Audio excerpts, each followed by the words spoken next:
faut savoir que le problème que nous posons n'est pas le problème de l'importance du numérique en soi. Nous avons comme objectif d'asservir le numérique à un certain nombre d'objectifs qui sont des objectifs fondamentaux de développement et d'apprentissage. Et donc, quand on a la possibilité d'avoir une technologie de cette nature, on vise à essayer de s'en servir pour pouvoir promouvoir les objectifs qui nous paraissent les plus importants pour le développement de notre jeunesse. Et dans un deuxième temps, ou dans un temps parallèle, nous utilisons les outils numériques pour savoir s'ils sont ou non efficaces. On peut avoir une politique qui consiste à envahir l'espace éducatif avec le numérique. Simplement, il faut savoir s'il est efficace ou pas et quelles sont les conditions de cette efficacité. La recherche a pour but de qualifier aussi un certain nombre d'instruments pour savoir s'ils sont utilisables et sous quelles conditions ou s'ils ne le sont pas. C'est une façon d'éclairer les politiques publiques. L'idée, qui est simple dans tout ça, ça renvoie à une seule chose, ça renvoie à l'idée que la science est utile. Pas dit que la science... Alors, et Jean-Michel Blanquer l'a dit tout à l'heure, il ne s'agit pas de scientisme. C'est pas ça le problème. La science est utile à quoi? Elle est utile à la médecine, elle est utile à l'architecture, elle est utile à l'analyse des matériaux, elle est utile à la mécanique automobile, elle est utile à l'éducation. Simplement, on n'en a pas toujours eu une conscience absolue. Et on a souvent traité le problème de l'éducation avec les meilleures intentions du monde. Et ce que permet de démontrer la science à certains moments, c'est que vous pouvez avoir les meilleures intentions du monde, il arrive parfois que ce qui est efficace, c'est parfaitement contre-intuitif. Et la science, elle a cet intérêt-là, quoi. Et par ailleurs, il y a quelque chose qui est absolument indispensable pour l'enseignement et l'apprentissage, c'est quand on fait de la science, je crois que c'est Alain Berès qui disait tout à l'heure, mais on se trompe 9 fois sur 10. Vous avez 10 idées remarquables le matin, vous les passez au tamis de l'expérimentation, le soir il ne vous en reste pas de temps en temps, et quand il en reste une, vous êtes content parce que vous allez pouvoir commencer à travailler. Ça veut dire qu'on apprend de ses erreurs.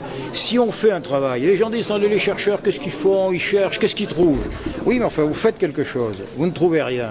Ça veut dire déjà que vous avez fait un pas considérable en disant à tous les autres, ne vous embarquez pas dans cette affaire, parce que ça ne conduit nulle part. Il y a beaucoup de choses de cette nature. Donc la science, elle a des... Et puis la science a des vertus. Et moi, je voudrais vous dire ça à vous qui êtes journaliste. C'est quelque chose qui est extrêmement important. La recherche a une vertu fondamentale. C'est qu'elle a des conséquences hors du laboratoire. Qu'est-ce que ça veut dire, faire de la recherche?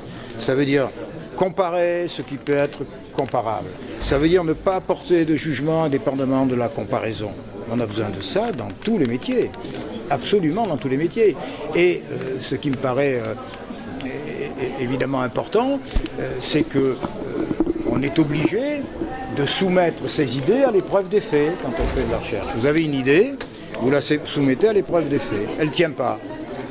C'est-à-dire que vous faites en quelque sorte de l'infirmation d'hypothèses. Vous regardez si vos hypothèses résistent, si votre idée résiste à l'épreuve des faits. Quand vous faites de la science, vous faites des hypothèses, qui sont vos idées, vous faites des hypothèses et vous regardez si elles résistent à l'épreuve des faits. Vous soumettez vos hypothèses à l'épreuve des faits et vous construisez un dispositif expérimental qui est le plus défavorable à votre hypothèse. Évidemment. Et si le plus défavorable à votre hypothèse résiste à l'épreuve des faits, alors vous pouvez dire c'est pas la vérité, parce qu'il n'y a pas de vérité dans la science, ça tient. Ça tient. Mais dans la vie de tous les jours, on ne fait pas ça. Moi j'ai une idée, je vous croise. Vous me dites, je pense comme vous. Je dis, ça va. J'ai confirmé mon hypothèse, ça fonctionne. Quand on fait de la science, c'est pas ça. On cherche ce qui récuse ce que vous pensez. C'est ça qui est exigeant, c'est ça qui est frustrant. C'est ça qui est frustrant. Et c'est en même temps ça qui est un peu jouissif, parce que de temps en temps, vous rencontrez quelque chose qui confirme votre hypothèse. En tout cas, qui la consolide. Bonjour Jean-Marc Monteil. Bonjour. C'est quoi IFRAN?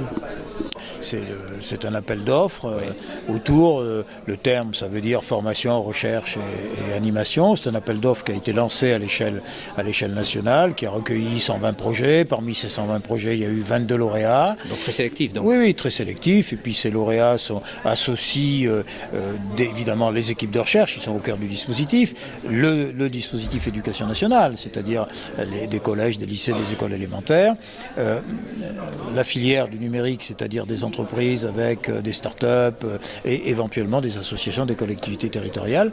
Et donc, autour de ça, se sont bâtis un certain nombre de projets. Et les projets qui se sont bâtis viennent aujourd'hui d'exprimer leurs thèmes, les méthodes, les populations sur lesquelles ils vont travailler. Ça a été l'objet de cette rencontre pendant ces 2 jours. Et l'idée, c'est de créer une communauté scientifique et de formation et d'application d'un certain nombre de résultats scientifiques dans l'avenir, lorsque on aura un certain nombre de productions qui seront faites, et de créer une culture commune et une réflexion commune autour de recherche et éducation, c'est-à-dire adosser les pratiques éducatives à un certain nombre de recherches et faire en sorte que la recherche puisse devenir un repère pour agir et qu'en même temps l'action soit susceptible de nourrir des problématiques de recherche. Un laboratoire hors sol, vous dites, qui en fait est peut-être une nouveauté en France. La recherche n'est pas véritablement présente dans l'éducation nationale, si. Enfin, dans les classes, je veux dire, au niveau des enseignements scolaires. Pas institutionnellement. Voilà. Non, mais là, on a...